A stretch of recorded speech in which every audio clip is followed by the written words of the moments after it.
Halo semuanya, pada kesempatan kali ini kami dari kelompok A1 akan menjelaskan mengenai tugas besar yang kami ambil dengan judul Pengaruh Adaptasi Praktikum secara Luring terhadap Beban Kerja Mental Mahasiswa Teknik Industri Angkatan 2020 Kelas A. Selain saya, ada juga anggota kelompok lain seperti Florencia, Surya, Revaldo, dan juga Edo yang akan membantu dalam memberikan penjelasan. Seperti yang tertulis, topik yang kami ambil adalah analisis beban kerja mental. Tapi sebenarnya apa sih beban kerja mental itu? Yuk kita cari tahu. Jadi, beban kerja mental ini merupakan beban kerja dalam aspek mental yang diterima manusia baik secara fisik maupun psikologis. Beban kerja mental sendiri bisa berdampak pada 3 hal, yaitu fisik, mental, serta sosial ataupun perilaku. Lantas, kondisi apa sih yang bisa menimbulkan beban kerja mental ini? Contoh, bisa jadi kita ini harus berada dalam kondisi yang kewaspadaannya tinggi dalam waktu yang lama. Atau juga bisa jadi kita perlu membuat suatu keputusan yang melibatkan tanggung jawab yang besar, dan juga beberapa kondisi lain yang akan bervariasi tergantung dari individu tersebut. Nah, setelah tahu beban kerja mental itu apa, ternyata beban kerja mental juga bisa diukur secara teoritis. Pengukuran ini bisa dilakukan dengan dua cara, yaitu metode objektif dan juga metode subjektif. Metode objektif ini berarti pengukuran dilakukan dengan pendekatan secara fisiologis, seperti pengukuran denyut jantung, kedipan mata, atau ketegangan otot. Untuk metode yang subjektif, pengukuran dilakukan dengan menilai secara langsung beban kerja mental yang dirasakan oleh pekerja. Contohnya biasanya berbentuk kuesioner, seperti Nusut LX, SWOT, SOFI, DRAWS, SWOT, MINCH, dan lain sebagainya. Beban kerja mental juga dapat mengukur tingkat kelelahan mental dan fisik seseorang. Perbedaan dari kelelahan fisik dan mental adalah kelelahan fisik diakibatkan oleh berlebihannya pembebanan pada otot saat melakukan kerja fisik, sedangkan kelelahan mental diakibatkan oleh penumpukan beban pada pikiran dan menurunnya kemampuan serta kewaspadaan seseorang yang berdampak pada performansi dan efisiensi kerjanya. Seperti yang telah dibahas sebelumnya, dalam melakukan pengukuran beban kerja mental, dapat menggunakan beberapa metode. Berikut merupakan penjelasan mengenai metode yang dapat digunakan. Yang pertama, SOFI. SOFI merupakan metode untuk mengukur tingkat kelelahan seseorang dengan mempertimbangkan 5 dimensi kelelahan, di antaranya kekurangan energi, usaha fisik, ketidaknyamanan fisik, kurang motivasi, dan rasa ngantuk. Pengukuran dengan metode ini biasanya dilakukan dengan meminta responden untuk memberikan rating pada seluruh dimensi dalam sebuah kuesioner. Selanjutnya, metode pengukuran dengan Nusut LX. Nusut LX merupakan metode pengukuran beban kerja mental multidimensional yang mempertimbangkan bobot dan tingkatan 6 faktor yang mempengaruhi beban kerja mental untuk suatu pekerjaan.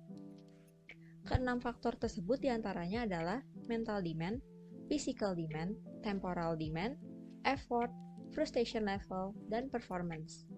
Kedua metode ini akan digunakan dalam proses pengamatan oleh kelompok kami. Agar lebih jelas, kita coba berikan contoh berdasarkan pengamatan yang telah kelompok kami lakukan.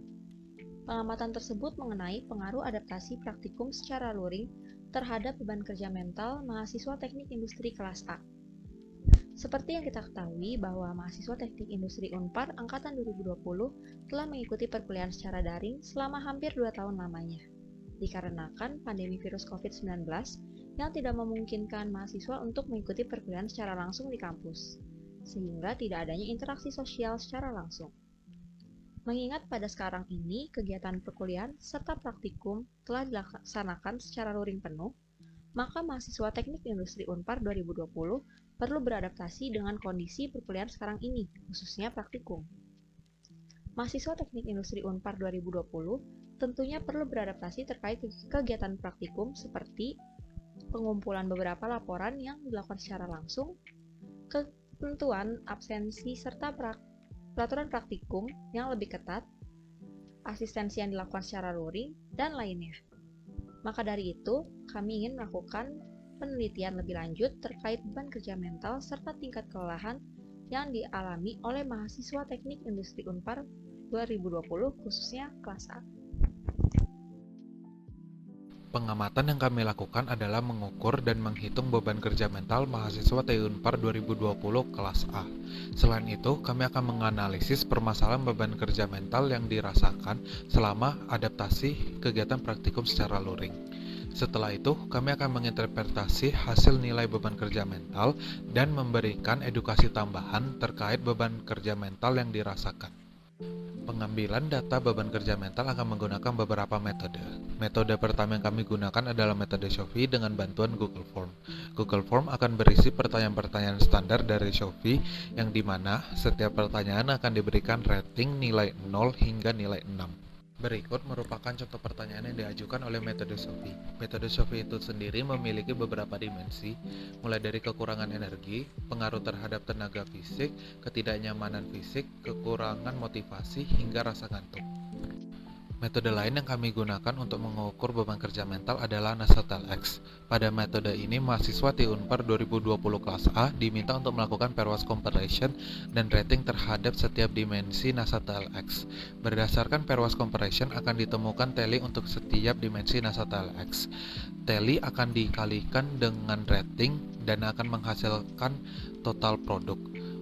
Total dari produk ini akan dibagikan dengan jumlah tally yaitu 15 dan akan menghasilkan WWL score yang dimana merupakan nilai dari beban kerja mental yang dirasakan oleh mahasiswa tersebut. Setelah mendapatkan data yang dibutuhkan, dilakukan interpretasi pada masing-masing metode. Pada metode Shofi dapat dilihat pada gambar di sebelah kiri. Terdapat 28 responden berada pada kategori kelelahan sedang, sedangkan 14 lainnya berada pada kategori tinggi. Kemudian untuk metode NASA TLX berada pada gambar sebelah kanan, di mana seluruh responden yaitu berjumlah 42 orang berada pada rentang 50-79, yang berarti memiliki beban kerja yang tinggi. Untuk mempermudah perbandingan antara praktikum secara daring ataupun luring pada kedua metode, kami menginterpretasikannya melalui diagram batang.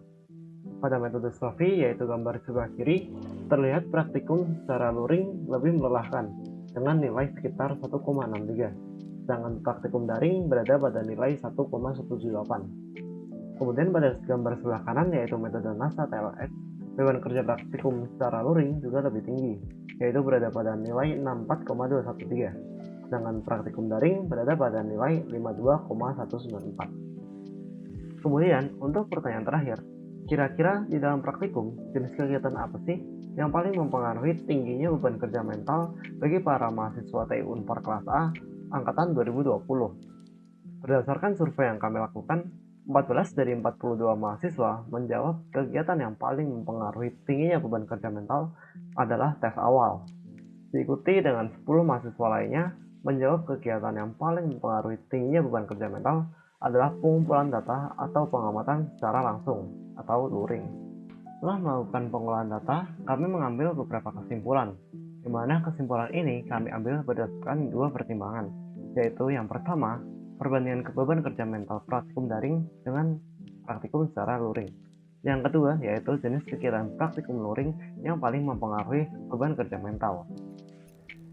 Berdasarkan data yang diolah, didapatkan hasil dari 42 responden, sebanyak 28 orang memiliki tingkat kelelahan dalam kategori sedang, dan sebanyak 14 orang memiliki tingkat kelelahan dalam kategori tinggi. Selain itu, didapatkan juga sebanyak 42 responden memiliki beban kerja mental dalam kategori tinggi. Dapat juga dilihat bahwa rata-rata beban kerja mental pada praktikum luring memiliki nilai yang lebih tinggi jika dibandingkan pada praktikum daring. Hal tersebut dapat dilihat melalui perbandingan nilai WWL pada pengukuran dengan metode NASA TLX dan perbandingan nilai tingkat kelelahan pada pengukuran dengan metode Shofi. Dapat disimpulkan bahwa beban kerja mental yang dirasakan pada praktikum luring dirasakan lebih berat jika dibandingkan dengan praktikum daring. Dikarenakan seluruh aktivitas praktikum luring berdasarkan data yang diolah didapatkan hasil dari 42 respon. Dapat disimpulkan bahwa mahasiswa TI Unpar 2020 kelas A memiliki beban kerja mental yang tinggi pada saat praktikum luring, sehingga mengakibatkan tingginya juga kelelahan fisik yang dirasakan. Beban kerja mental yang dialami mahasiswa TI Unpar 2020 kelas A dapat meliputi kegiatan yang dijalankan pada praktikum luring seperti tes awal luring, asistensi luring, pelaksanaan praktikum secara luring, dan lainnya. Sedangkan beban kerja fisik yang dialami mahasiswa TI Unpar 2020 kelas A meliputi pengamatan secara langsung, kegiatan praktikum yang mengharuskan praktikan untuk datang ke kampus, pengerjaan laporan, dan kegiatan lainnya. Hal tersebut dapat berujung pada dampak negatif yang akan dirasakan akibat dari beban kerja mental yang tinggi, seperti kurangnya motivasi, nyeri pada persendian, mudah terserang penyakit, sakit kepala, depresi dan stres, hingga dapat menurunkan produktivitas. Oleh karena itu, kami memberikan saran untuk mengatasi beban kerja mental yang dialami pada praktikum secara luring. Untuk mengatasi hal tersebut, pertama, dapat dilakukan dengan membuat skala prioritas. Skala prioritas dilakukan berdasarkan urgensi kegiatan praktikum masing-masing. Lalu kedua, dapat dilakukan dengan melakukan manajemen waktu. Manajemen waktu dapat dilakukan dengan membuat kontrak awal dengan cara membuat jadwal pengerjaan tugas dan laporan. Setelah pembuatan jadwal tersebut, maka selanjutnya dapat ditentukan target untuk waktu penyelesaian dan pengumpulan tugas serta laporan. Dengan pembuatan jadwal dan target tersebut, maka seluruh pengerjaan dan pengumpulan tugas serta laporan pada praktikum luring dapat terlaksana dengan baik sesuai jadwal dan target yang telah ditentukan. Dan dengan begitu, seluruh pengerjaan dan pengumpulan dapat dilakukan tidak mepet dengan deadline. Dan sangat disarankan juga untuk tidak menunda pekerjaan. Dengan begitu, jika hal tersebut sudah dilakukan semua, maka mahasiswa TI Unpar 2020 kelas A dapat mendapatkan durasi tidur yang cukup.